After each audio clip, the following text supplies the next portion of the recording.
स्वागत है हमारे शो में। अपनों की मुलाकात एसएस पृथ्वीराज के साथ में परीना जी का शो। नमस्कार। ठीक है। तो परीना जी के बारे में बताना चाहेंगे। परीना जी जो एक डबिंग आर्टिस्ट है, काफ़ी फिल्में करती है डबिंग में, उन्हीं के बारे में आज बात करना चाहेंगे, डिस्कस करना चाहेंगे। और अपनों की मुलाकात एसएस पृथ्वीराज के साथ में आने के लिए धन्यवाद आपको। शुक्रिया। परीना जी, आपने डबिंग ही क्यों चुने? मतलब आप इतना ब्यूटीफुल हो, मतलब डबिंग ही क्यों चुने?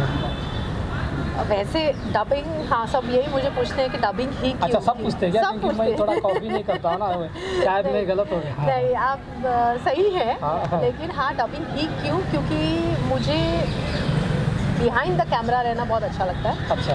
और लेकिन आपका जो फेस है वो फ्रंट ऑफ द कैमरा है, मतलब। हाँ जी, लेकिन पर पता है, एक जो आवाज़ दे सकते हो आप किसी को, जो स्क्रीन पे आप देख रहे हो, हर बार वही आवाज़ नहीं होती है उस इंसान की, और वो आप आवाज़ बन सकते हो उस इंसान की, और पीछे रहकर आप उस कैरेक्टर को ज़्यादा महसूस कर सकते हो, दर्शा सकते हो, आपके साथ वो आप कर सकते हो बिहाइंड द कैमरा। तो मुझे वो बहुत अच्छा लगता है। प्लस और मेरी आवाज़, मुझे ऐसा कॉम्प्लीमेंट हर जगह पे मिलता है कि मेरी आवाज़ बहुत रिकॉर्डेबल है। गा नहीं सकती। अच्छा, गा नहीं सकती, फटाफट ढोलूँ। लेकिन यस, हाँ, डबिंग के लिए, रिकॉर्डिंग के लिए जब आवाज़ चाहिए होती, किसी कैरेक्टर के लिए आवाज़ चाहिए होती है, वो आवाज़ मेरी उस वीडियो पे पिकअप हो जाती है। अच्छा। और उस लगता है कि वो कैरेक्टर का आवाज़ ही मेरा आवाज़ है। सो इसीलिए उनको, मतलब इसीलिए डबिंग ही मुझे ऐसा लगता है कि, और मुझे कभी फ्रंट ऑफ द कैमरा आना नहीं था, मुझे हर वक्त बिहाइंड द कैमरा। मतलब हर चीज़ में, मतलब आपको सिर्फ अपनी आवाज़ के जरिए आपको पहचाने, राइट, आवाज़ की जरा, मेरी आवाज़ ही मेरी पहचान मायने नहीं है, मतलब मेरी आवाज़ ही मेरी पहचान है। वो गाना हमने सुना है तो वो मैं अपने लिए कायम रखती, मेरी आवाज़ ही मेरी पहचान है। अच्छा। परीना जी, अगर आपको एक्टिंग वगैरह में अगर आना हो तो फिर आप क्या सोचते हो? मतलब अगर कोई अच्छा मौका मिले, अच्छा रोल मिले तो क्यों नहीं, मैं उधर भी आगे अपने आप को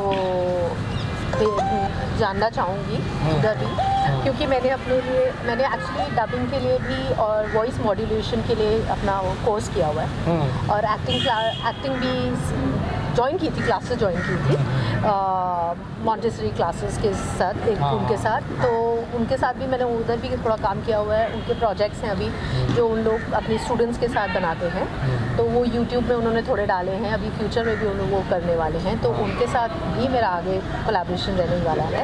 plus at the same time मैंने वॉइस मॉड्यूलेशन सीखी हुई है, तो वॉइस मॉड्यूलेशन में आप कैरेक्टर की आवाज़ें निकाल सकते हैं। जितने भी कैरेक्टर अलग, जैसे मतलब मैं एनिमेशन में, जैसे अभी एक मैंने किया था पेपा पिग। अच्छा। पेपा पिग, तो बहुत मतलब आप कोई भी कैरेक्टर का अलग डिफरेंट आवाज़ निकाल सकते हो? जी, मैंने अभी एक पेपा पिग जो बच्चों के लिए इस वक्त बहुत ज़्यादा ये है, उनको बहुत इंटरेस्टिंग लगता है पेपा पिग कार्टून, तो उसके लिए मैंने चार कैरेक्टर्स थे, फादर, मदर और 2 बच्चे, उन चारों की आवाज़ मैंने की। अच्छा, अलग डिफरेंट। जैसे तो अभी कुछ हो जाए टैलेंट, क्योंकि क्या है कि बहुत सारे हमारे भी आता है प्रोजेक्ट, तो हाँ जी, कि अगर हम कोई डबिंग आर्टिस्ट चाहिए होता है तो हम देख सकते हैं, मतलब अपनी, हाँ, थोड़ा बहुत अगर निकाल सकते हो तो श्योर, क्यों नहीं, डबिंग आर्टिस्ट में कभी भी रेडी हो सकते हैं। ये एक बैकग्राउंड थोड़ा स्टोरी है कि हस्बैंड वाइफ है, और ये कार्टून्स है, दोनों कार्टून्स हैं, उनके 2 बच्चे हैं। हाँ, ये चारों जन हैं, और उनको एक फ़ोटो दीवार पे लगानी है। अच्छा। ये एक सीन है, छोटा सा सीन है। इसका जो मम्मी है, फ़ोटो फ्रेम लेके आई हैं, और वो बोल रही है कि अपने हस्बैंड को, बच्चों के फादर को, कि हमें ये इस दीवार पे लगाना है। हाँ, तो अभी इनका कॉन्वर्सेशन चल रहा है, ये फ़ोटो हमें दीवार पे लगानी है। मैं लगाता हूँ, मेरे से ज़्यादा ये कोई काम नहीं अच्छा कर सकता, कचरा मत करना। हा, मैं और कचरा बिल्कुल नहीं, मैं लगाता हूँ। मैं डैडी और दादी पिग से मिलने जा रही हूँ, बाद में मिलती हूँ, बाय बाय। आओ बच्चों, मैं सिखाता हूँ दीवार पे फ़ोटो कैसे टंगाते हैं। चलो बहुत अच्छा किया यार आपने, क्या टैलेंट है बहुत सारी। ये ऐसा एक्चुअली क्या है, जो आपका जो टैलेंट है हर किसी के पास नहीं होता है। बहुत सारी चीज़ें होती है तो इंसान, हम बोलते कैसे हैं, हाँ। हमारी आवाज़ आती कहाँ से है ये हमको भी नहीं मालूम, और ये दुनिया का कोई साइंटिस्ट को भी नहीं मालूम। लेकिन आपकी जो ट्यून है तो अलग अलग बोलना, मतलब एक इंसान मतलब 4 तरीके से बातें करना, तो ये किस तरीके से ये आपको मतलब कैसे इसको आप करते हो मतलब? सो एक्चुअली मैं आपको थोड़ा बैकग्राउंड एक्चुअली क्या है, जो आवाज़ होती है ना, हाँ। इस दुनिया का सबसे बड़ा मेन, कभी कभी है ना अपनी आवाज़ भी छीन जाती है, हम बोल नहीं पाते, हमारे पास इतनी ताकत नहीं होती है कि हमारी आवाज़ निकले। तो हाँ, कोई इंसान एक आवाज़ जो होता है वो भी नहीं ढंग से बोल नहीं पाता। लेकिन आपका जो वॉइस है बहुत ही मतलब बहुत ही डिफरेंट है, बहुत ही बढ़िया है। तो ये आपके अंदर कुछ ना कुछ होगा तभी तो इतनी मतलब खूबसूरत आप आवाज़ निकाल रहे हो। तो इसके बारे में कुछ राज अगर बताना चाहेंगे तो बताइए राज। वेल ये राज कुछ नहीं है, पर एक बोलते हैं ना कुदरत की देन है, ऊपर वाले की मेहर है, ब्लेसिंग है। और एक जिसको कहते हैं ना, एक ऐसा टैलेंट है जो मैंने कभी नहीं अब जाना, लेकिन दुनिया ने जाना वो मेरे अंदर टैलेंट है, मेरे अंदर ये टैलेंट है। तो और मुझे आगे उन्होंने बोला नहीं, डबिंग में ही आपको आगे करना चाहिए, क्योंकि आपकी आवाज़ बहुत एक रिकॉर्डिंग आवाज़ है। जैसे रिकॉर्डिंग स्टूडियो में एक आवाज़ जब भी सुनते हैं आपको, मतलब एक बिहाइंड डोर्स आपकी जो आवाज़ आती है रिकॉर्डिंग पे वो बहुत अच्छी लगती है, मतलब वो कैरेक्टर को पिकअप करती है। अगर आप एनिमेशन भी करते हैं तो आपकी आवाज़ ही एनिमेटेड आवाज़ लगती है कि ये एनिमेशन की आवाज़ ही ऐसी होगी। अगर आप किसी भी कैरेक्टर को आवाज़ देते हैं तो आपकी आवाज़ ऐसा लगता है वही कैरेक्टर की वही आवाज़ है। तो ये ऑफकोर्स ये काफ़ी लोगों ने पहचाना। मेरे घर में मेरी आंटी ने, उन्होंने सबसे पहली बात मेरी आवाज़ मेरी फ़ोन की रिकॉर्डिंग सुनी थी, तो उन्होंने बोला था तेरी आवाज़ तो बहुत सुंदर है। ऐसे मैंने उनको मजाक किया था, मैंने छोड़ो काम की बात करते हैं, ये सब मुझे नहीं जानना, पहले काम की बात करते हैं। तो उन्होंने फिर मुझे ये देख के फिर मैंने आगे एक मेरे फ्रेंड की, उन्होंने बोला चल ऑडिशन रेडी करते हैं। ऐसे मुझे नहीं करना, अच्छा, मुझे एक्टिंग में नहीं करना। मैं बहुत मैं एक बाय प्रोफेशन में एक HR मैनेजर हूँ, तो मैं अपने प्रोफेशन में बहुत खुश थी। और तो बोलते नहीं करना है मतलब करना है, स्क्रिप्ट रेडी कर दी, डायलॉग्स रेडी कर दिए, सब कुछ कर दिए। और उन्होंने मेरा वीडियो ऑडिशन लिया, तो मैंने ठीक है मैंने कर लिया, मैंने ले लिया। जहाँ पर उन्होंने भेजा उन्होंने मेरी आवाज़ सेलेक्ट कर दी। उन्होंने बोला नहीं हमें इनकी आवाज़ चाहिए। और अभी मैंने कुछ वॉइस टेस्ट भी दिए हैं, वॉइस सैम्पल्स, वॉइस टेस्ट दिए हैं, तो हर जगह पे वॉइस सेलेक्ट ही हुई है। मैं खाली उनका कॉल वेट कर रही हूँ कि आगे और प्रोजेक्ट्स करने के लिए, एड्स के लिए और मूवीज़ के लिए। और by God's grace again blessing बोल सकती हूँ मैं उसको, मेरा इंग्लिश का डायलेक्ट बहुत स्ट्रॉन्ग है। अच्छा, तो ये हो जाए बहुत ओके, इंग्लिश में भी हो जाएगा। हाँ, you know smoking is injurious to health. You need to go ahead and take care of your health and quit smoking. हाँ बढ़िया है। तो मेरे ऑफिस में भी हर जगह पे किधर भी आवाज़ उनको चाहिए होता है, रिकॉर्डिंग चाहिए होती है, उन लोग बोलते हैं अरे हमारी आगे आर्टिस्ट आगे वही करते हैं। तो मैं बोली मैं फ्री में कोई काम नहीं करती। मतलब वो अपना ऑफिस का होता है, वो एक कॉर्पोरेट एनवायरनमेंट होता है, तो मेरा डायलेक्ट इंडियन डायलेक्ट में नहीं आता है बहुत, क्योंकि मेरा हमेशा से इंटरेक्शंस वेस्ट साइड से बहुत ज़्यादा रहा है, जैसे अमेरिकन लोगों के साथ, UK लोगों के साथ, ऑस्ट्रेलियन लोगों के साथ। तो उस वजह से डायलेक्ट में भी बहुत फ़र्क पड़ा है। उनसे बात करती तो उन लोग बोलते ही नहीं है, उन लोग बोलते कि आप इंडियन हो ही नहीं सकते। हाँ, इंडियन तो लग नहीं रहा है आपका मतलब बातों से, मतलब आपकी जो इंग्लिश है। हाँ, तो मतलब तो वो ऐसा लगता ही नहीं कि वो फेक आ रहा है, वो नेचुरली ऐसा ही आ रहा है। तो हिंदी ऑफ कोर्स हमारी लैंग्वेज है, वो हमारी फर्स्ट लैंग्वेज है, तो उसका कमांड तो है ही है, उसका कमांड कहीं नहीं जा सकता। बचपन से पैदा होने के बाद पहली लैंग्वेज वही सीखी, तो हिंदी और इंग्लिश मेरी। तो जानवर वगैरह भी निकालते हो, जानवर वगैरह आवाज़ वाइज निकालते हो? हाँ जी, जानवर भी, उन लोग भी जो एनिमेशंस में होता है, वो जो जानवर लोग जैसे बात एक्चुअली क्या है, वो मेरा एक सीन है, अगर आप मैं बताऊंगा तो अगर आप करके, अभी समझो मैं एक पावरफुल इंसान रहता हूँ